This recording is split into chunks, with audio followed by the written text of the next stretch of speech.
If you've ever gotten off a discovery call and thought they said no because of the price, it's almost never just the price. As coaches and practitioners, we often think that our programs are getting turned down because people can't afford them, especially if you're selling high ticket. But after years of coaching entrepreneurs and reviewing hundreds of sales calls, I can tell you with confidence that when someone who's a great fit for your program actually says no, it's usually because of how the sales call was led. So today I'm going to break down the most common mistakes that I see coaches, practitioners, and experts making in their sales conversations. And more importantly, I'm going to share with you the belief shifts that you need to make if you want to close more high-ticket health clients. Because the truth is that sales is not about convincing or pressuring. It's truly about leadership, clarity, and helping somebody make a decision that they already want to make. Now, if you're ready to go beyond surface level tips, this is exactly what I teach inside my Nourished Business Accelerator program. In this one-of-a-kind 6-month mentorship experience, we transform the way that you attract, enroll, and serve your dream health clients. Inside NBA, you'll also get access to a custom-built ChatGPT tool that will review your sales call transcripts and give you instant feedback, so you know exactly where to improve in real time. I've gotten so much great feedback from clients who have been using this tool, and their sales call close rate has gone up by 10, 20, 30% or more. Now let's talk about the 5 big mistakes that might be holding you back right now when it comes to effectively selling your high-ticket programs on sales calls. Mistake number 1 is leading with logic instead of emotion. Most coaches and practitioners start a sales call by rattling off all the deliverables somebody's going to get in their program. You get 8 sessions with me every other week. We'll run 2 functional labs. You'll get 24/7 messaging access behind the scenes. Now, that's great that you provide that as part of your offer, but all of that is logic-based. And here's the problem. People don't buy coaching, especially high-ticket offers, because of logic. They don't buy it because they want 8 sessions or specific labs or behind-the-scenes messaging with you. They buy coaching because they want to feel different. Now, logic can be an important part of their decision, but it's not really what drives sales decisions. In fact, it's emotion that drives sales decisions. So when you're on a sales call and you're leading with features and deliverables and specific details about your offer, you're putting your prospect in a logical headspace. And then what happens? They start to compare you to other programs. They start weighing the cost of the service versus how many sessions they get. They start doing the math. Well, if it's 8 sessions and it's $2,500, that's like $400 a session. They start to think about whether it's actually worth it in terms of the minutes that they're going to get with you instead of the outcomes that you're going to help facilitate in the overall offer. So the important belief shift here, if you want to stop emphasizing deliverables and start emphasizing emotion, is to stop thinking of sales conversations as just explaining what you do or answering questions. Now, I'm not saying that you shouldn't answer any questions for clients who have them, but that should not be the primary purpose of a sales conversation. I recommend that you start thinking of sales as specifically a process of connecting the prospect to the possibility of the transformation that they want most. Now, here's exactly how to start making this shift on your very next sales call. At the beginning of the call, I want you to ask the prospect, what inspired you to book this call today? Or if you have an application process like what we teach in our MBA program, you can say, what inspired you to apply for this program? And then I want you to listen carefully for the emotional cues in their response. So they might answer with some logic, but there's going to be some emotional connection there that was the big reason that they decided to move forward. Now, if you're not getting any emotion at all from the conversation, then you can ask questions to start drawing it out, but you want to make sure that you're actually listening for the emotion. And then instead of moving straight into explaining your program or answering logistical questions, you're going to spend some time reflecting their vision of transformation back to them. This is why taking notes during a sales call can be super helpful, especially if you're new to sales calls and you might struggle to remember what the person has said versus what you're, quote, supposed to say next. So if you're practicing sales calls, it's really great to have a little notepad beside you so you can write things down and make some notes about the things that are really emotionally driving your prospect's decision. And then you can reflect back to them something like, okay, so what I'm hearing is that you want to wake up with more energy, finally feel confident in your body, and stop worrying about your health so you can get back to focusing on your career. Did I get that right? So you want to confirm that what you repeated is accurate, because sometimes when we repeat what the person has said, they're like, actually, no, that's not really what I want. And we want to make sure that we're getting to exactly what they want on those sales conversations. But usually if the person has said it to you and you've written it down and you're really just repeating their words back, it's going to be pretty accurate to what the reason is that they're even on that call. Now, I'm not saying you should avoid talking about logistics or just keep all your offer details a secret, but you want to save those logistics until towards the end of the conversation, once the emotional connection has already been established. Because if you just blow right past that emotional connection and you just go straight into logistics and details and how many sessions there are and what time the calls are, that kind of thing, you're going to miss the opportunity to actually connect to the emotional buying decisions of your prospect. And they'll leave the call maybe feeling like, okay, that sounds interesting, but they're not going to be super motivated to enroll with you because you haven't connected them to what's going to change in their life once they've worked with you, once they've achieved the transformation that your offer helps them get. Okay, so mistake number 2 is accepting surface level goals and desires at face value.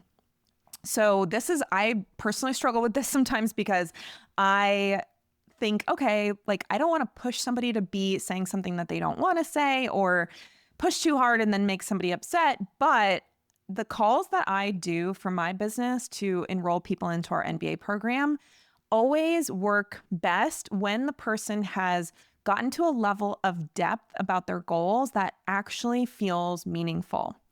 So when you ask a client on the call, or a potential client, I should say, on the call what they want, they may say something like, I want to lose 20 pounds, or I want to balance my hormones. Or if you're like me, my clients will say, well, I want to get my business off the ground.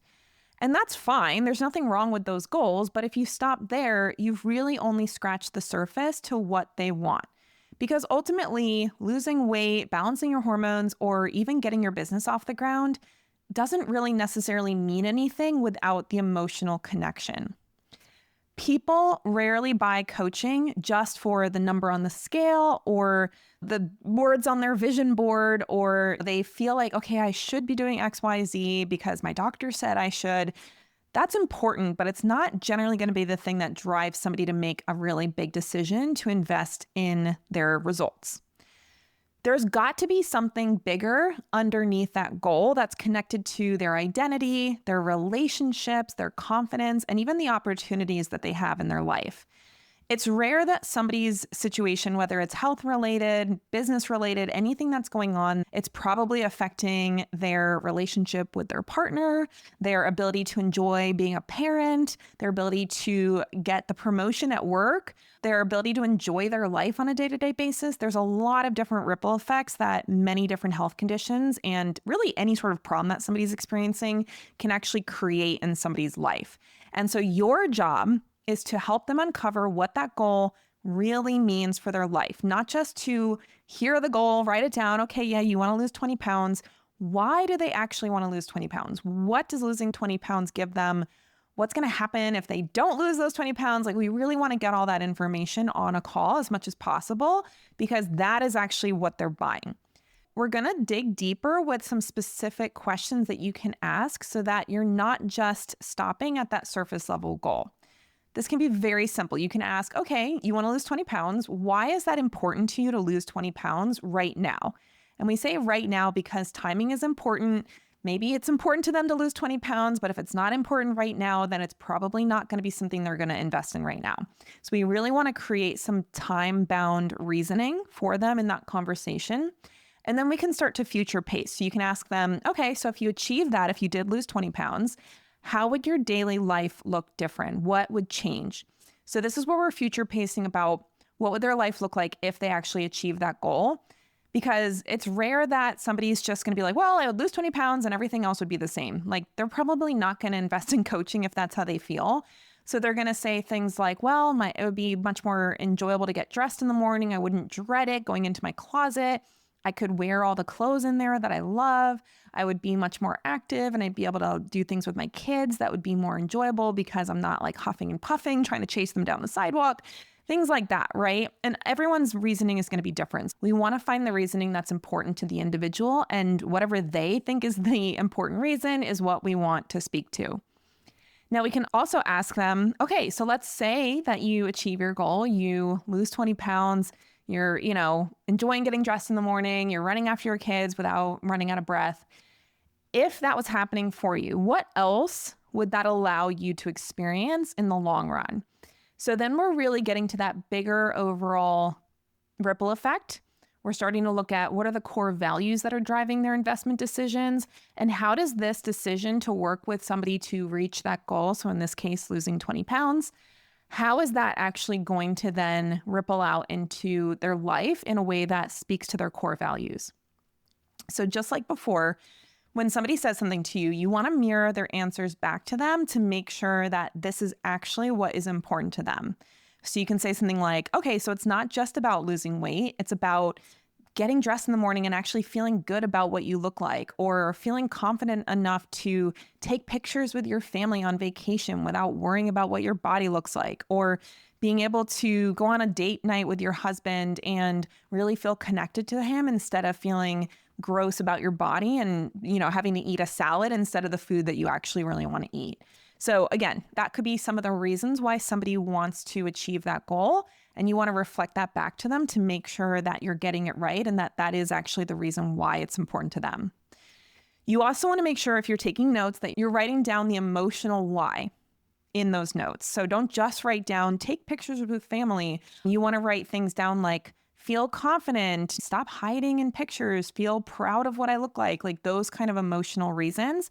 You want to make sure you have that in your notes so that you can circle back to that when it's time for them to make the purchasing decision. Because again, even if you start to get into questions about the logistics of the offer, you do want to circle back and say, okay, let's review what your goal is, what you want to accomplish by enrolling in this program, and why it matters to you. So really bringing it back to the emotional bigger picture as opposed to just ending with those logistical Q&As.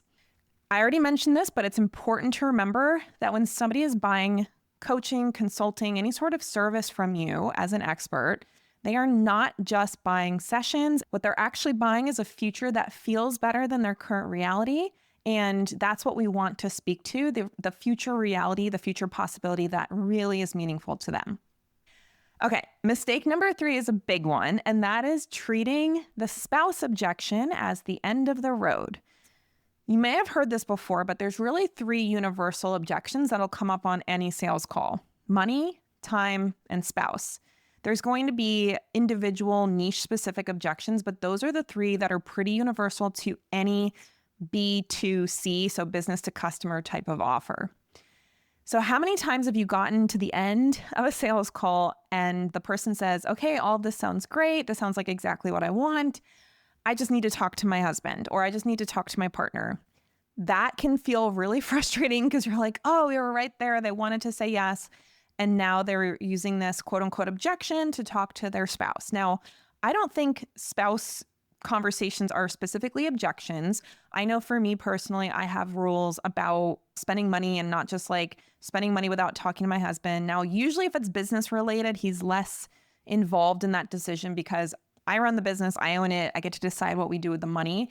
But if we're doing a personal investment, I'm not going to just hide it from him, right? So it is important to respect the guidelines or the boundaries that somebody has with their partner, with their spouse, with their significant other, whoever they're saying they need to go talk to.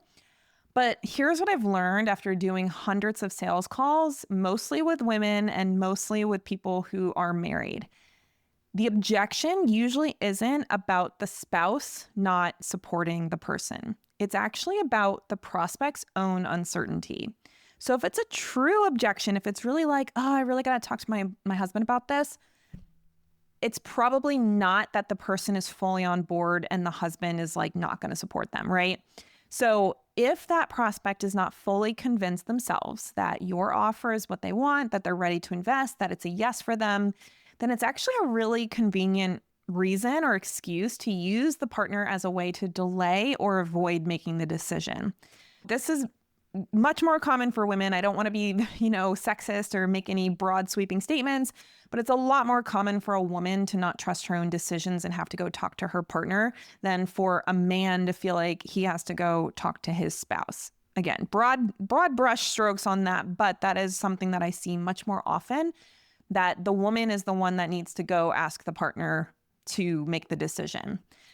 So ultimately, for most women, if they use the partner conversation as, well, I can't make any decision until I talk to them, we need to dig deeper into that, because truly in most situations, unless obviously there's like financial abuse or something going on behind the scenes that obviously would make that probably not the best person to work with, if the person's in a supportive relationship, it's rare that the spouse or the partner would be the one who actually makes the decision for that person.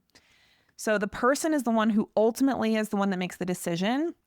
And their conviction about whether that offer is right for them or not is what's going to influence the outcome of the conversation with their partner. So if they go into a conversation with their partner and they're like, oh, I don't know, I'm not sure, I'm nervous, what if this doesn't work? Maybe I've already tried this, maybe I should do something different. If they go into the conversation like that, their partner is going to be a lot more hesitant, and they're going to want to pump the brakes about making an investment, especially if it's a higher ticket investment. Versus if the person comes into the conversation and says, hey, honey, I just had a call with so-and-so and this is what we talked about, and I really think this is the right thing to do. Are you okay with it if I invest in this? So they're really more just checking that the partner is on board versus getting the partner to make the decision for them or wanting their partner to basically convince them that it's the right thing to do. Now, sometimes if the partner is really supportive and knows their partner is prone to self-doubt and maybe needs that encouragement, then sometimes, yes, the partner, the spouse that's being talked to can actually drive the yes.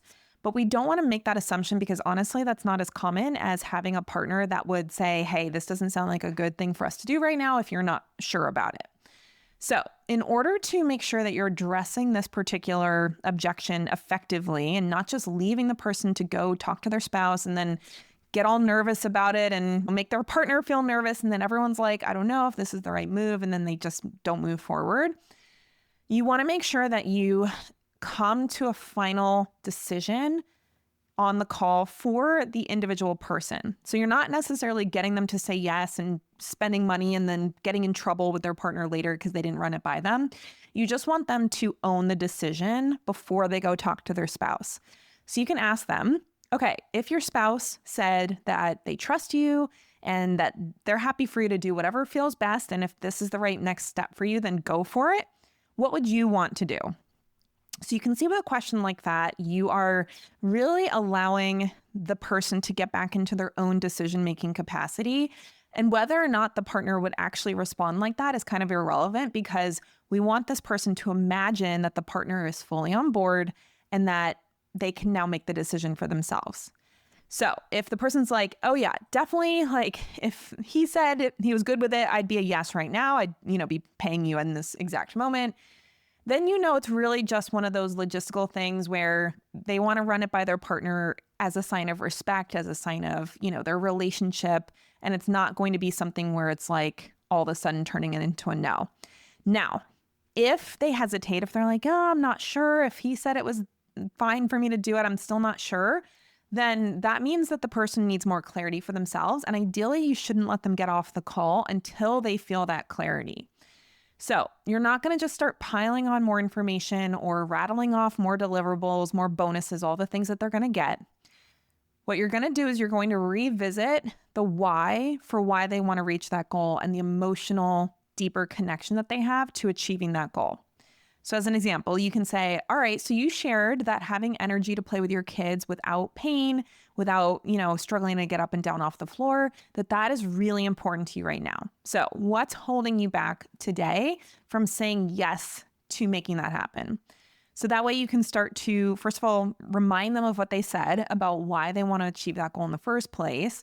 And then you'll also be able to help them uncover the hesitation in their own mind. So maybe they say something like, yeah, I really am just wondering if this is actually going to work for me. I've tried so many things before, and every time I get into a coaching program, I just totally fall off the wagon and I never end up actually making any long-term changes. So that is something that can be addressed in a conversation that actually has nothing to do with the spouse. And they were just saying they wanted to talk to their partner because they wanted to talk to somebody about that exact concern, or they just felt that internal hesitance, and their go-to response when they feel that way is to go get reassurance by their partner. So there's different ways you can handle it, but ultimately when you have that spouse objection, you really want to uncover, okay, is this truly just a check-in with your partner and, you're generally going to assume he's on board and you're just being respectful? Or is there a reason that you actually are hesitant to move forward that we need to, get to the bottom of so you can make a confident decision for yourself?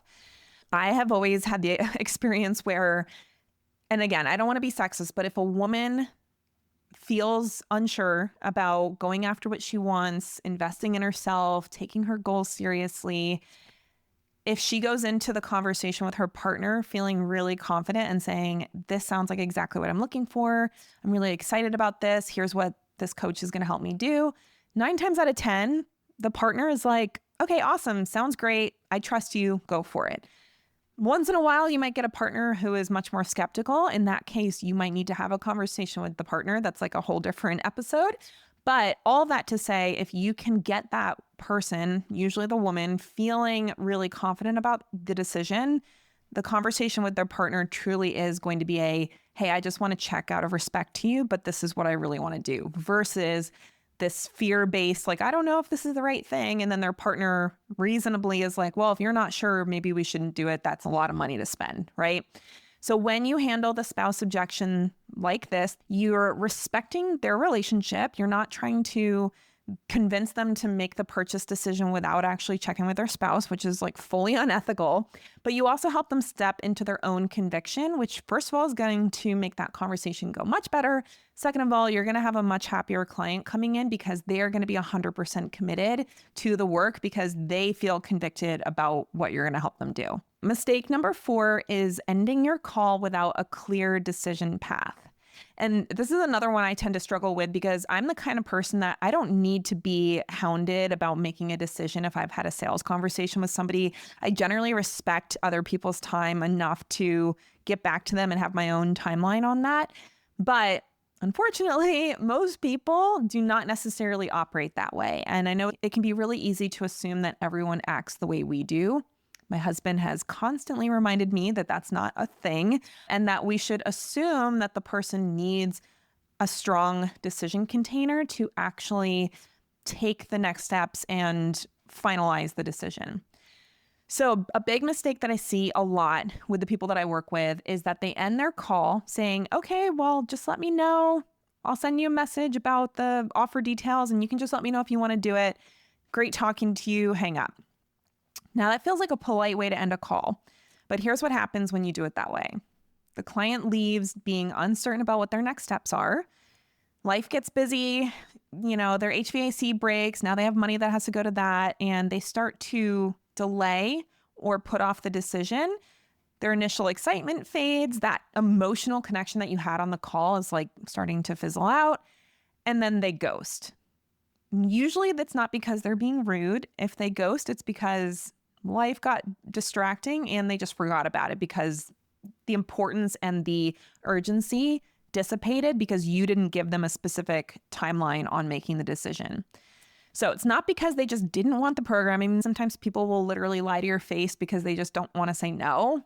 It happens. I'm not the kind of person that is uncomfortable saying no, but I know there's a lot of people who are. But a lot of times it's not that they think the program just wasn't a good fit for them. It's because there wasn't a clear next step to take with a deadline on when to take it. So the belief shift that you want to operate within here is remembering that your role is to lead the decision process. So your role isn't to just be this like friendly conversation maker or deep listener or empathetic conversation person. Yes, all of that is helpful, but you need to show up with a sales call being in the leadership seat. And if you're not leading the decision process, if you're not giving them clear next steps, they're not likely to follow through. Some people are very self-led, but if they're not self-led and they need to be led by you and you're not leading them, they probably will end up kind of just disappearing. And you'll just be wondering, well, I thought that call went so well. Why are they not signing up? So it's really, really important to make sure that you're ending the call with a clear next step and a clear deadline. So before you end your call, ask them to agree to the next step, and you get to decide what that next step is. If you have the next step as doing a follow-up call, if you have a next step as, doing an email conversation, if you have a next step as I'm going to send you the link and you need to, enroll by this date to officially lock in your spot, it doesn't matter. You can decide what the next step is going to be, but you want to make sure it's very clear and that the person has agreed to it. So you can say something like, okay, are you able to decide by Thursday so we can hold your spot about this offer? Let me know. I'll put a note in my calendar to check in with you. Or you can say, okay, my next step of my process is to book a 10-minute final decision call. And that way we can chat about any last minute questions you have. And if you are ready to sign up, we can get you enrolled on the phone. How does that sound to you? And so if somebody won't actually do the next step, then that can be a sign that they're not really interested in the offer and they're just trying to get off the call.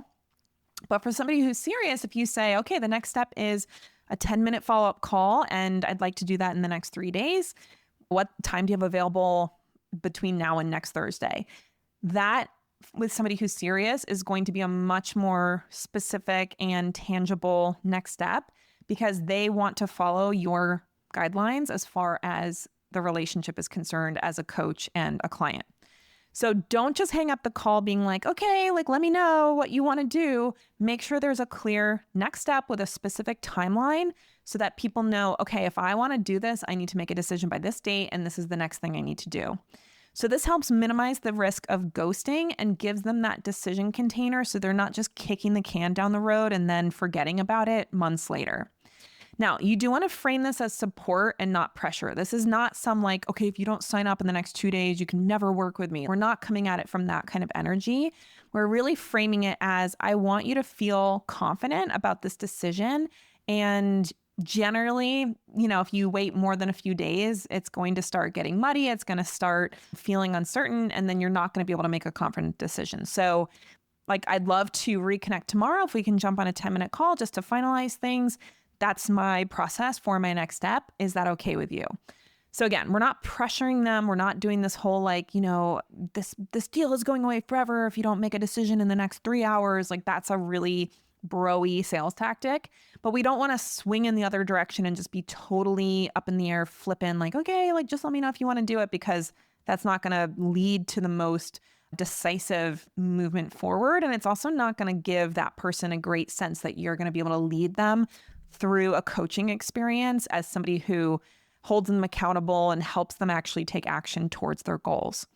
So when the client knows exactly when and how they'll decide and what the next steps are, they're going to feel much more guided in the process. And that, whether consciously or subconsciously, will demonstrate to them that they can trust you to guide them in the actual service.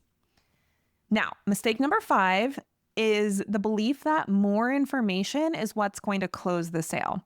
So if you're starting to notice some hesitation in the conversation, if they're like, oh, I'm not sure, it's really common. And again, I tend to do this and it's something I have to watch for all the time. It's really common to try to convince them why they should join based on all the information that you want to provide. So when a coach or a practitioner senses some hesitation on that call, they start explaining more about the science of the offer, okay, this is how this works, and this is exactly what we're going to do together, and here's all the evidence that supports why this is going to work for you. They'll give more details about the program structure and why it's so valuable. They'll just go on and on about features, this is why this is going to work so well, and it starts to get into that convincing energy. But the reality is that information overload when somebody's feeling hesitation actually creates more confusion. And as they say, the confused mind doesn't buy. So the belief shift I want you to adopt when somebody is starting to experience some hesitation is to get back into that leadership seat and to really give them space to process their hesitation and to ask good questions that allow them to move through that hesitation. Because honestly, if this is something they've wanted for a while, if it's a big goal of theirs, if it's a big investment for them, there is going to be some fear that comes up. It's just natural. And we don't want to bombard that with all this information that then makes them feel overwhelmed. So if you are going to share details, limit yourself to just a couple of key points about your offer that are related to the specific things that they're asking questions about or concerned about. And if they start digging for more and more details, then you want to keep it surface level and then bring the conversation back to the results and the outcome and the reason why they want those results. So let's say the person's asking about, okay, well, do you run labs? Do you run a Dutch test to help me identify my hormones? And you can say something like, yes, we do XYZ labs. I run a Dutch test and we'll look at blah, blah, blah. But the most important thing is with that test results, by week 6, you'll finally have clear answers about why your hormones are acting the way that they are, why your PMS is so bad. And we're going to use that information to come up with a custom diet and supplement routine so that you'll have a clear plan moving forward to start healing your hormones, getting your energy back, eliminating your PMS pain, and starting to really have the balanced hormones every month that you've been wanting. How does that sound? So again, you're going back to like, what's the purpose of the deliverable rather than giving off all these details about the specific deliverable. Another thing that can be really helpful is practicing pausing. This is one that I've had to practice a lot because I can talk a lot, and if I don't pause and if I don't give that space for silence, I have that tendency to fill the space, right? Like I think this is a really common one for a lot of us where we're not comfortable with silence going on for a long time and we want to rush in and fill it.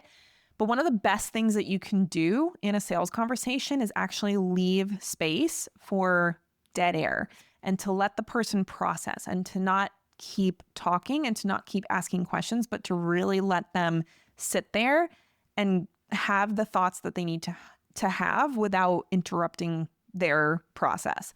So you do not need to fill silence with more information or more questions. Silence is often what gives your prospect the opportunity and the space to make a decision. And if you're not letting them have that space, they're going to keep circling the decision and never end up actually making it. So those are my 5 recommendations for the mindset shifts that are going to help you overcome objections that are common on sales calls, to make sure that you're not confusing your prospect with too many details and actually preventing them from making a decision, and really making sure that you are focusing on what truly matters in a sales conversation, which is the transformation that your client wants and why that matters to them at an emotional level. So now you might be thinking, okay, so if this is supposedly so simple, why do so many smart, capable coaches continue to make these mistakes? I've thought this myself because I will notice myself sometimes on sales calls getting back into these bad habits of talking too much, of explaining too much, of not leaving enough space.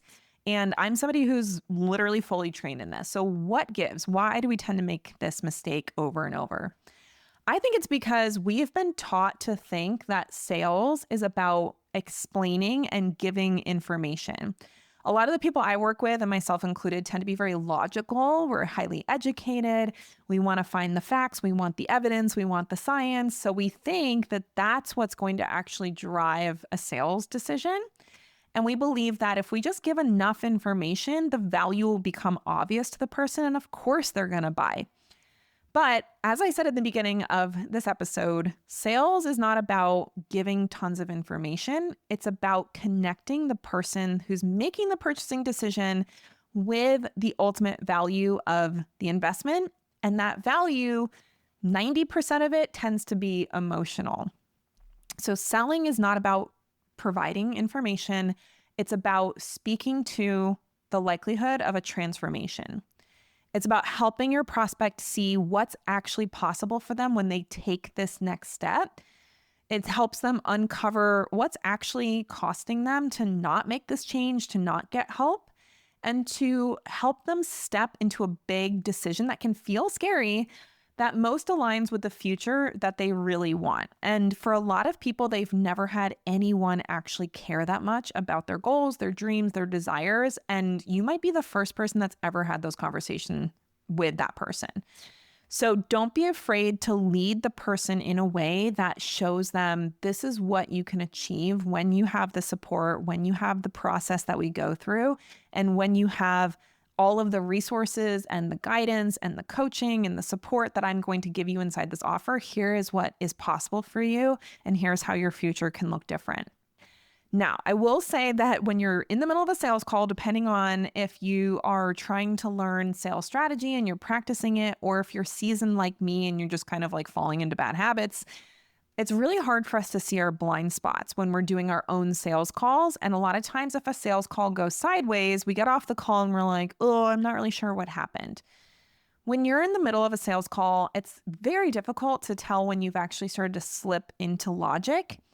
It's also easy to talk yourself into circles and repeat yourself over and over because you're nervous, you want to make the sale, you want to come across as confident, and that actually then confuses the prospect even more. And it's hard to see that you're doing it. For me personally, I think I've gotten better at seeing when I do make those mistakes. There's a concept called conscious incompetence. I don't think I'm incompetent, but anytime that I'm doing something that I'm like, oh, I know I shouldn't be doing that, I'm very aware that I'm doing it. I've built a level of knowledge and skill set around sales that I can tell when I'm starting to do things in a less effective way. Most people I work with, given that they're health experts, literally have no idea what they're doing wrong. And they get off a sales call and they're like, okay, I really think that person's going to buy. And then the person ghosts them. Or they get off a sales call and they're like, oh, I feel really gross about that. I hate selling. That was so awkward. And whether or not the person buys, they just hate the experience. So if that's what you're experiencing as somebody who's doing sales calls for your health business, it's probably because you have some of these blind spots that you're not even realizing what you're doing, and you're sabotaging your opportunity to make sales, make more sales, raise your prices, feel good about those sales conversations, and really be growing your business on a week-to-week basis without hesitating or avoiding sales calls.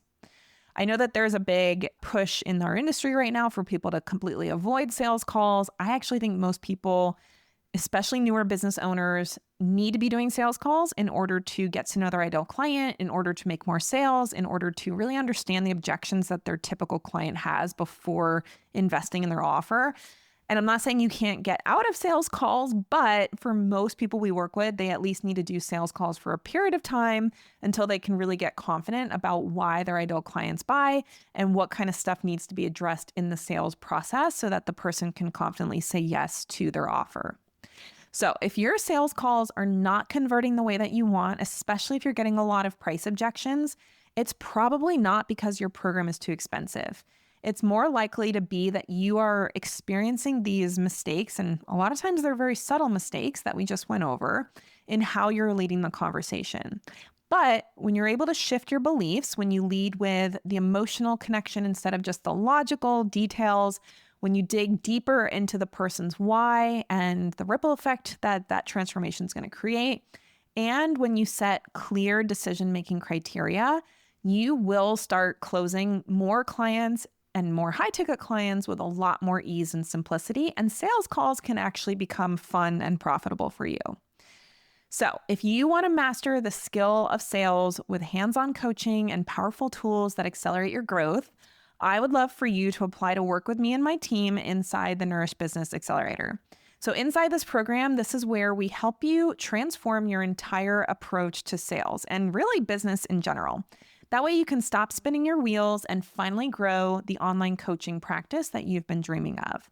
So instead of wondering why people are saying no, wondering why you're getting so many price objections, thinking maybe I just need to lower my price, or getting off a sales call and feeling like it didn't go well, but just guessing at why it went wrong, instead of that, you can understand exactly where to improve, exactly what kind of cadence to have on a sales conversation, exactly what path to follow in that conversation so that you feel like you're leading the conversation well and that your ideal clients are easily able to see the value and say yes to themselves in your offer.